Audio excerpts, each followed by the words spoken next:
নমস্কাৰ পুনৰবাৰ আপোনালোকৰ মাজলৈ আজি এটা বহুত দৰকাৰী ভিডিঅ' একদম সাংঘাতিক দৰকাৰী ভিডিঅ' লৈ আহিছোঁ। আপোনালোকে সকলোৱে চাব, সকলোৱে কমেণ্ট কৰিব আৰু সকলোৱে শ্বেয়াৰ কৰিব।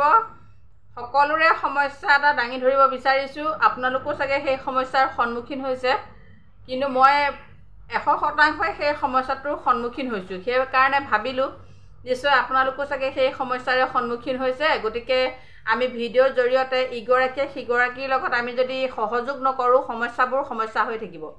সেয়েহে ভাবিলোঁ আপোনালোকৰ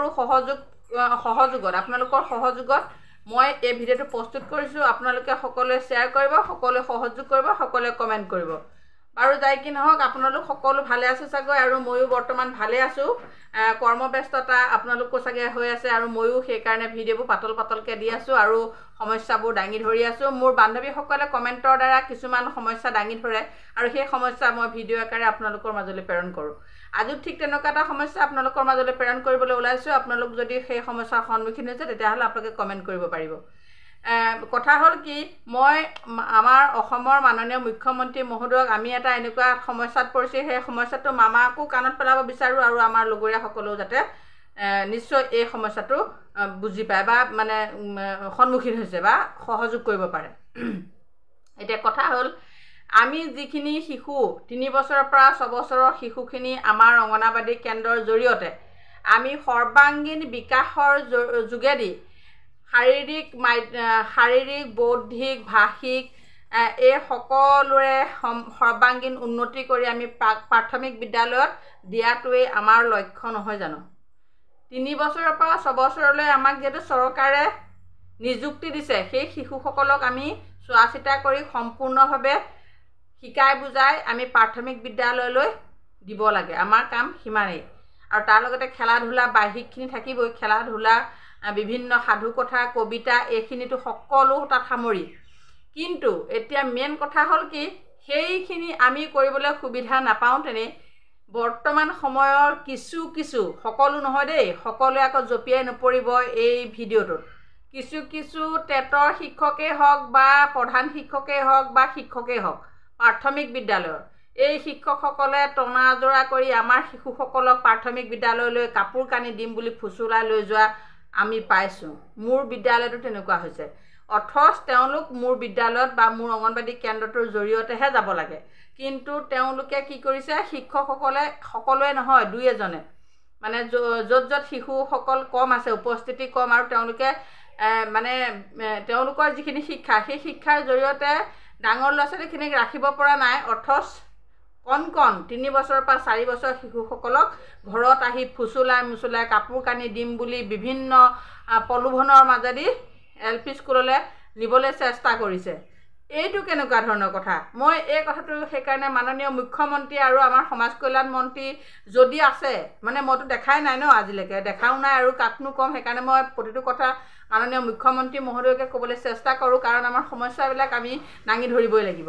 সেইকাৰণে এই সমস্যাটো মই মাননীয় মুখ্যমন্ত্ৰী মহোদয়ক ক'ব বিচাৰিছোঁ যে আপোনালোকৰ নিৰ্দেশ, চৰকাৰৰ যিটো নিৰ্দেশ, ভাৰত চৰকাৰৰ যিটো নিৰ্দেশ, সেই নিৰ্দেশ অনুসৰি আমি 3 পৰা 6 বছৰৰ শিশুসকলক সৰ্বাংগীন উন্নতি কৰি প্ৰাথমিক বিদ্যালয়ত দিয়াটোৱে আমাৰ প্ৰধান লক্ষ্য। আৰু সেই লক্ষ্যত উপনীত হ'বলৈ হ'লে আমাক শিশুসকল, যদি মোৰ কেন্দ্ৰত 10-15টা শিশু আছে, সেই শিশুসকলক মই ধুনীয়াকৈ পাব লাগিব, আৰু চাৰ্টিফিকেটৰ জৰিয়তে প্ৰাথমিক বিদ্যালয়লৈ দিয়াৰ সুবিধা কৰি দিব লাগিব আমাৰ মাননীয় মুখ্যমন্ত্ৰী মহোদয়ে, মানে ভাৰত চৰকাৰৰ লগত কথা পাতি। তাকে হোৱা নাই বৰ্তমান। এতিয়া অংগনবাদী কেন্দ্ৰখিনি চৰকাৰৰ যিটো নিযুক্তি, সেই নিযুক্তি প্ৰক্ৰিয়া আমি সুন্দৰকৈ কাম কৰি আছোঁ। কিন্তু প্ৰধান শিক্ষকৰ কোনো বিদ্যালয়ৰ টেট শিক্ষকেই হওক বা আৰু মানে প্ৰাথমিক বিদ্যালয়ৰ শিক্ষকেই হওক, ছাত্ৰ ছাত্ৰীখিনি কৌশলেৰে লৈ গৈছে, কাৰণ তেওঁলোকে ছাত্ৰ ছাত্ৰী ৰাখিব পৰা নাই। তেওঁলোকে আমাৰ ছাত্ৰ ছাত্ৰী দেখি তেওঁলোকৰ কিছু জেগাত হিংসা হৈছে। আমি ধুনীয়াকৈ বিদ্যালয়খন, আমাৰ চেণ্টাৰটো আমি চলাই আছোঁ, আমাৰ কেন্দ্ৰটো আমি চলাই আছোঁ। 10টাই হওক 8টাই হওক, আমি সুন্দৰকৈ যিকেইটা শিশু আমি পাইছোঁ সেইকেইটাকে আমি সুন্দৰকৈ শিক্ষা দিবলৈ চেষ্টা কৰিছোঁ। আৰু তেওঁলোকে কি কৰিছে, আহি পেলাই ঘৰত বিভিন্ন নানা ধৰণৰ কৌশলেৰে সেই শিশুকেইটাক সামৰি লৈ পেলাই তেওঁলোকৰ সংখ্যা বৃদ্ধি কৰিবলৈ চেষ্টা কৰিছে এইটো জানো আইনসংগত হৈছে বাৰু আপোনালোকে ক'বচোন আমাৰ বান্ধৱীসকলে এই ভিডিঅ'টো কিন্তু সকলোৱে শ্বেয়াৰ কৰিব কাৰণ এই ভিডিঅ'টো চৰকাৰৰ বিষয়ববীয়াসকলে পোৱাটো জৰুৰী কাৰণ পালেহে আমাৰ কিছু কথা কিছু সমস্যা তেখেতসকলে জানিব পাৰিব কাৰণ আমাৰ ইউনিফৰ্ম আহিছে আমি দিছোঁ ইউনিফৰ্ম আমাৰ ইউনিফৰ্ম জোতা মোজা আমি এভৰিথিং বস্তু তেওঁলোকৰ কাৰণে আহিছে 3-5 বছৰৰ ভিতৰত ঠিকে আছে 5.5 বছৰৰ পৰা যদি 6 বছৰৰ ভিতৰত সেই শিশুকেইটা প্ৰথম শ্ৰেণীলৈ যদি নিছে তেতিয়া আমাৰ ক'বলগীয়া নাই কিন্তু 3 বছৰ হৈছে কি নাই হোৱা সেই শিশুসকলক ফুচুলাই নিয়াৰ কিবা অৰ্থ আছেনে বাৰু আপোনালোকে ভাবেনে তেওঁলোকৰ সংখ্যা বৃদ্ধি হ'ব লাগে আৰু আমাৰ সংখ্যা কমি যাব লাগে আমাৰ চাকৰিটো তেওঁলোকে খাবলৈ বিচাৰিছে নহয়নে বাৰু কাৰণ আমাৰ 10টা বা 12টা যদি শিশু নাথাকে কেন্দ্ৰটো আমাৰ ভয় আছে ঠিক যেনেকৈ তেওঁলোকৰ 30টা শিশু নাথাকিলে LP স্কুলখন নাথাকে বা প্ৰাথমিক বিদ্যালয়খন উঠি যোৱাৰ